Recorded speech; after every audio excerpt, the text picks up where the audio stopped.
the Baha'i Faith is an independent religion, so it's not a branch of any other faith. And the aim of the Baha'i is to unite all of the diverse peoples of the world in one common faith, in one universal cause, and you could say in one shared collaborative vision. And Baha'is are followers of Baha'u'llah, who they see as the promised one of all ages, who has brought us the teachings of the Baha'i Faith. The Baha'i Faith recognizes that there is one loving creator God that is called lots of different names and lots of different cultures, but it's all the same powerful, loving source. And since God made us, our capacity to understand God is very limited. But God loves us and wants to have a relationship with us, and in fact, promises never to leave us without guidance. And God does this, in the Baha'i view, through divinely inspired messengers. You could say prophets with a capital P. And Baha'is often refer to these messengers, some of whom you know, like Jesus and Moses and Abraham and Zoroaster. We refer to them often as manifestations, like a mirror perfectly manifests the light of the sun. And so these divinely inspired people, beings, perfectly manifest the word and the will of God. And Baha'u'llah is the most recent of these. And Baha'u'llah says, this is the day and age when, look, you have an understanding of yourselves as one globe. This is the first time in known history that something like world peace, as far-fetched as that may sound, is actually possible because we are conscious of ourselves as one world, as being intricately connected and on this blue globe out in space, you know? So let's move to the next slide. Baha'u'llah says that this is the day in which God's most excellent favors have been poured out upon men, and it is incumbent upon all the peoples of the world to reconcile their differences, and with perfect unity and peace, abide beneath the shadow of the tree of his care and loving kindness. And in order to facilitate this, Baha'u'llah has brought laws and teachings. And, you know, sometimes the idea of a religious law strikes people as just, you know, something that's going to curb your fun, you know? But I'm going to show you the next slide and see if this feels resonant with you. Let's go to the next slide. Chaos and confusion are daily increasing in the world. Have you noticed? They will attain such intensity as to render the frame of mankind unable to bear them. Then will men be awakened and become aware that religion is the impregnable stronghold, and its laws, exhortations, and teachings the source of life on earth. So I bet you do relate to that quote, and it really makes sense that, you know, maybe we need guidance that's bigger than us, you know, because we're making a lot of trouble, seems like. So it's within this context that we're going to dive into the topic of backbiting, which is this prohibition is one of the laws and exhortations that Baha'u'llah has given to help us achieve this unifying of all people. So it's so common, we're so immersed in it. As Julia said, it can start out very innocently and then, you know, go south. So how bad can it really be, right? Well, let's go to the next slide. These are some of the things that the Baha'i writings say about it. The worst human quality, the most great sin, the cause of divine wrath. It has a foul smell. It's the most hateful characteristic, accursed, quencheth the light of the heart, extinguisheth the life of the soul, and is divisive. So let's go to the next slide.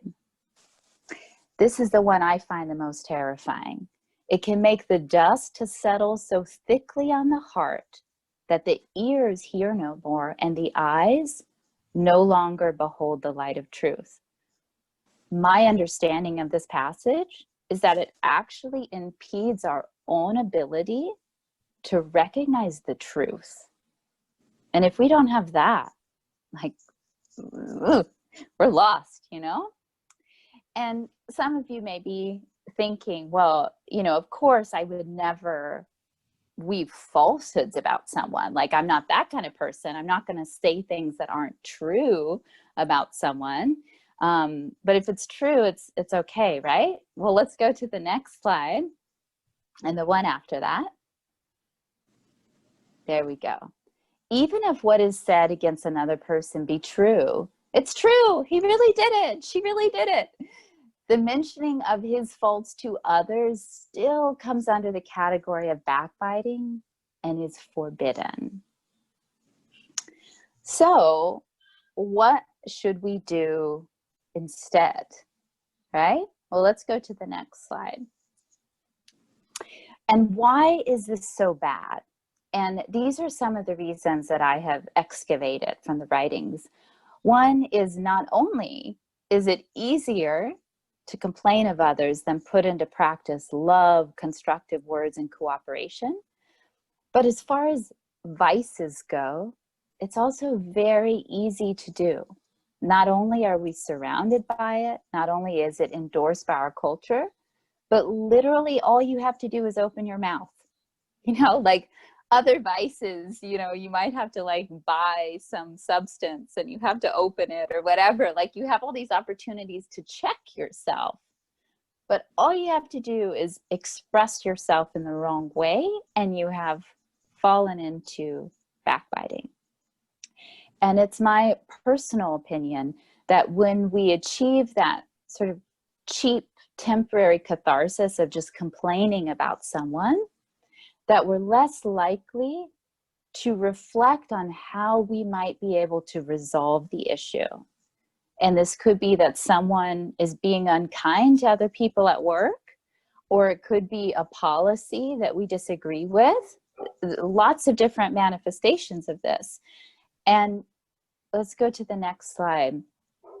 We have an obligation. We have both a responsibility and a bounty to help make our world better.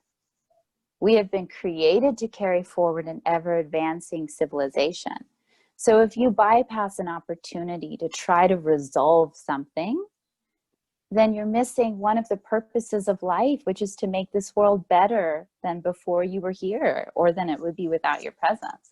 So I feel that it opens up more opportunities to try to, again, reflect, how could I help this issue, and actually take action if you remove that catharsis of just complaining about it. Let's go to the next slide. And of course, all of those energies of fault finding, of judgment, actually serve a high purpose when we use that energy to reflect on our own faults and think how we can do better. And the Baha'i writings say that this, in fact, is a full life job. It requires all our attention, our willpower, and energy to address our own character. And in fact, if we use that energy on other people, we're wasting precious time. And that means like precious time alive. That's what this means here. So we have, I think someone needs to maybe put themselves on mute. So we have this dual responsibility and opportunity to both refine our characters in this lifetime and also try to contribute to the world around us to make it better. So next slide, please. And this one is probably the one the writings are most clear about, that backbiting is divisive, which means that it's completely antithetical to that unifying aim of the Baha'i Faith. And again, when I say Baha'i Faith, it's also just the, prescription for this day and age to bring people together in a unified, loving, and inclusive way. So backbiting is divisive. It is the leading cause among people for a disposition to withdraw. And when people are withdrawing themselves, there's less and less opportunities to be inclusive, to collaborate, to see how other people think, and to make the world a better place. And if you speak ill of an absent one, the only result will be to dampen the zeal of the friends and tend to make them indifferent. And I think when there's backbiting, there's like this trifecta, right? There's the person who's speaking or expressing complaint. There is the person they're talking about, the person or entity. And then there's the audience or the person who's listening. And in that situation, trust between all three is damaged. And the zeal, the passion, the enthusiasm for all of them is harmed. So a lot of you brought up, I think the next slide is what to do if someone else is backbiting. Let's see. Yeah, so in that scenario, that trifecta, the speaker, the listener, and the person being talked about, you know, what do we do if someone else is backbiting? And it's really challenging, folks. I have found in my personal life, it's actually extremely challenging to try to uphold this, but we are asked, we're told that we're guilty of complicity in backbiting, that most hateful characteristic, that most great sin that extinguisheth the life of the soul, if we listen to backbiting, and therefore, as tactfully as possible, yet firmly, do our utmost to prevent others from making accusations or complaints against others in our presence. And this is very challenging, and I hope this is something we'll talk more about in the question and comment section, because sometimes it feels very counterculture, you know, to say, oh, actually, I would really love not to talk about this right now. But the responsibility really rests on us. Are we going to choose to not make an awkward moment out of it over this larger idea of contributing to the betterment of the world and following the exhortations of God? You know, it's one of those really fundamental questions. So tactfully yet firmly do our utmost. And what are some other things we can do? Well, we have addressed that those energies of fault finding, anytime we find ourselves judging someone else or upset at someone else, we can use that as like a wake-up call to remember, oh yeah, I'm not perfect either. And I'm supposed to direct those energies towards myself in an empowering way so that I can work on improving myself. Another bit of advice from the writings is maybe just avoid talking about people altogether. We can go to the next slide. So, stories repeated about others are seldom good. A silent tongue is safest. Even a good story may be harmful if spoken at the wrong time or to the wrong person. And I'm sure you've experienced this as well, whether it, you know, seems to, you know, offend someone or hurt someone's ego if you speak well of someone else. And on social media, I found this is particularly dangerous because everyone might have different opinions about people, and even something you think is good could trigger a whole discourse that you didn't intend. Now, that said, we are encouraged to look for the good in other people, to try to put as much force and energy behind that practice.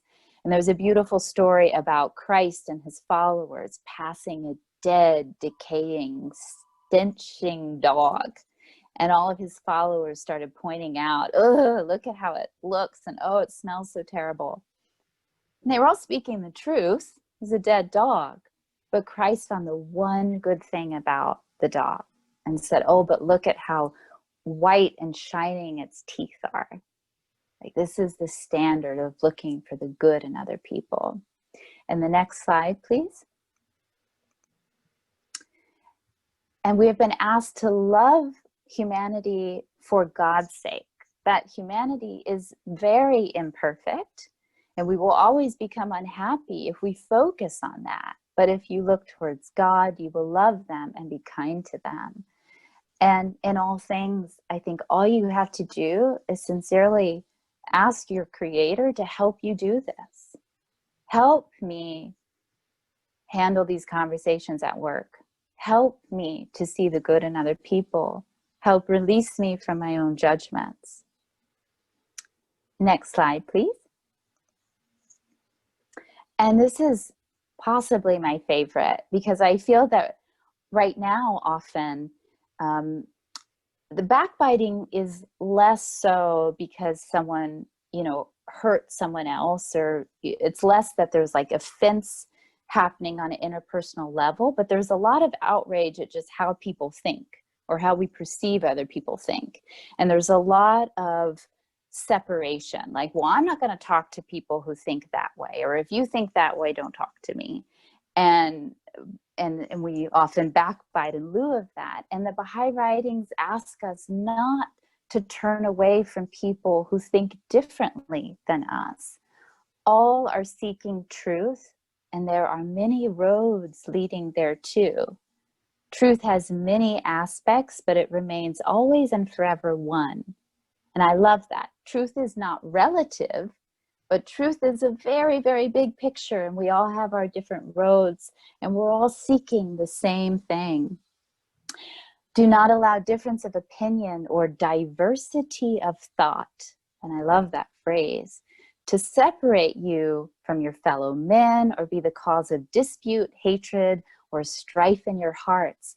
Rather, search diligently for the truth and make all men your friends. Next slide, please. Yay! And then we're all friends. So we can close the screen share now.